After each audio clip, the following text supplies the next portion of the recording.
Hello बच्चों, welcome back to solve. सो आज से क्लास में हम लोग सीखेंगे कि बिना किसी भिन्न का दशमलव प्रसार निकाले हम कैसे बता सकते हैं कि अशांत आवर्ती होगा या अशांत अनावर्ती होगा या शांत होगा। जैसे पहले मैं एक एग्जांपल लेके दिखाता हूँ। मान लो 1/6। अभी यदि मैं तुमसे पूछूं कि मेरे को बताओ मुन्ना कि ये शांत होगा या अशांत आवर्ती होगा या अशांत अनावर्ती होगा, तो तुम क्या करोगे? तुम 1 में 6 से भाग देने जाओगे, फिर तुम बताओगे हाँ सर 0.16666 आ रहा है। तो पहली बात तो सर ये खत्म नहीं हो रहा है, दूसरी बात सर ये रिपीटिशन भी दिख रहा है, तो हाँ सर यहाँ पर ना ये क्या है, अशांत आवर्ती है। लेकिन एक बात बताओ, मैं कहूंगा नहीं मुन्ना तुम्हें ना भाग नहीं देना है, तुम्हें बिना भाग दिए बताना है, ठीक है? तो फिर तुम कहोगे सर फिर बताओ ना शॉर्टकट कि बिना भाग दिए मैं कैसे भाई नोट करूंगा। तो चलो अब हम लोग सीखते हैं कि कैसे बिना भाग दिए कोई बता सकता है। तुम बता सकते हो मुन्ना कि शांत होगा या अशांत आवर्ती होगा या अशांत अनावर्ती होगा। चलो इसका ना सिंपल सा हम लोग एग्जाम्पल लेते हैं। जैसे ले लो एक एग्जाम्पल 1/40। फोकस करते हैं 40 पे। अब कोई सा भी भिन्न दिखे ना, हर पर देखना। हर क्या है यहाँ पर मुन्ना? हर है 40। अब 40 का ना अभाज्य गुणनखंडन करो। 40 का यदि अभाज्य गुणनखंडन करोगे मुन्ना तो क्या लिखोगे? 2 × 20, 2 × 10, 2 × 5। ठीक है, क्या सब मिला तुम्हें?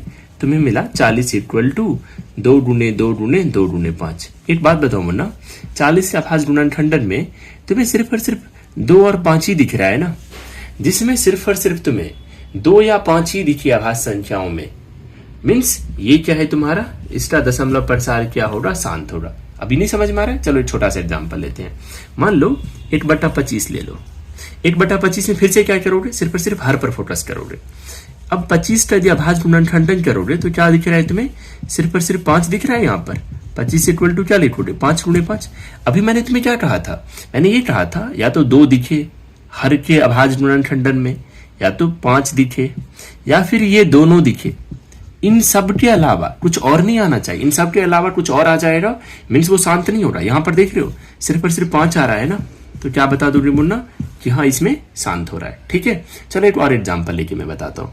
मान लो तुमने ले लिया 1/45। क्या ले लिया? 1/45। फिर से क्या करो? चलो 1/45 तो मैं बार बार लिख रहा हूँ, 7/45 दे देता हूँ।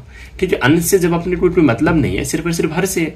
अब 45 का यदि अभाज्य गुणनखंडन करोगे मुन्ना तो क्या लिखोगे? 3 × 15, 3 × 5। अब मेरे को बताओ 45 के अभाज्य गुणनखंडन में क्या आया? 3 × 3 × 5 आ गया। अब नोटिस करो मैंने तुम्हें क्या सिखाया था? या तो सिर्फ 2 होना चाहिए, या तो सिर्फ 5 होना चाहिए, या तो सिर्फ दोनों होना चाहिए। तो उस केस में क्या होता है? उस केस में होता है शांत। आप बताओ यहाँ पर तुम्हें देख रहे हो 5 तो है, 2 नहीं है। 2 नहीं होने से कोई प्रॉब्लम नहीं है, 3 दिख रहा है ना तुम्हें, तो अब ये शांत नहीं होगा, अब ये क्या होगा? अशांत होगा। चलो एक और छोटा सा एग्जांपल लेके मैं तुम्हें दिखाता हूँ। मान लो तुमने ले लिया 9/21। फिर से तुम्हें ना अंश पर नहीं फोकस करना है बच्चा, तुम्हें ना सिर्फ और सिर्फ हर पे फोकस करना है। 21 देख रहे हो बाबू? 21 से क्या करो? अभाज्य गुणनखंडन कर दो। क्या लिख सकते हो? 3 × 7। तो 21 = क्या हुआ? 3 × 7। अब बताओ 21 का अभाज्य गुणनखंडन में 2 5 के अलावा बाकी चीजें सब दिख रही है ना, तो क्या हो जाएगा यहाँ पर? ये अशांत हो जाएगा। समझ में आ रहा है तुम्हें? सिर्फ और सिर्फ 2 होना चाहिए, नहीं तो 5 होना चाहिए, या फिर दोनों होना चाहिए। चलो एक और छोटा सा एग्जांपल लेके हम लोग देख लेते हैं छोटे। अब जैसे तुमने ले लिया यहाँ पर 1/16 ले लिया, ठीक है, या 9/16 बना दो इसे। फिर से हर पे फोकस करो। 16 को क्या लिख सकते हो? चलो इस बार मैं डायरेक्ट लिख देता हूँ। 2 × 2 × 2 × 2 लिख दोगे ना अभाज्य गुणनखंडन में। देख रहे हो सिर्फ और सिर्फ क्या दिख रहा है? 2 दिख रहा है, तो बेसिकली क्या हो जाएगा? यहाँ पर शांत हो जाएगा। अब जैसे यहाँ पर ले लो 1/20 ले लेते हैं। अब जरा देखो इसमें, या 11/20 ले लो, ठीक है। अब जरा देखो सिर्फ और सिर्फ हर पे फोकस करना है, अंश पे मतलब ही नहीं है, अंश पे फोकस ही नहीं करना है। 20 को क्या लिख सकते हो छोटे? 20 को लिख सकते हो 2 × 2 × 5। देख रहे हो एक चीज कि इसमें क्या हो रहा है? इसमें ना सिर्फ और सिर्फ 2 और 5 दिख रहा है अपने को, तो बेसिकली क्या होगा? शांत होगा। 2 और 5 के अलावा कुछ भी आ गया ना, तो बेसिकली क्या हो जाएगा? अशांत हो जाएगा वो। जैसे यहाँ पर देखो, चलो एक और छोटा सा एग्जाम्पल लेके दिखाता हूँ। तुम यहाँ पर 13/30 ले लो। 30 को देखो, 30 का अभाज्य गुणनखंडन करोगे तो क्या लिखोगे?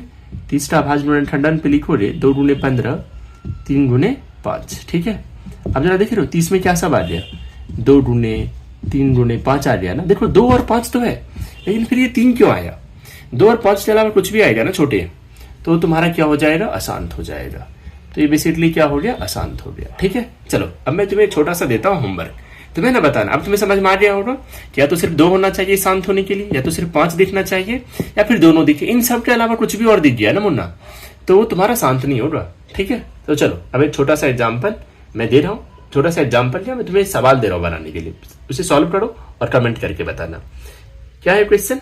ओके, छोटे क्वेश्चन ये है कि 17/120 का दशमलव प्रसार शांत होगा या अशांत, कमेंट करके बताना। ठीक है।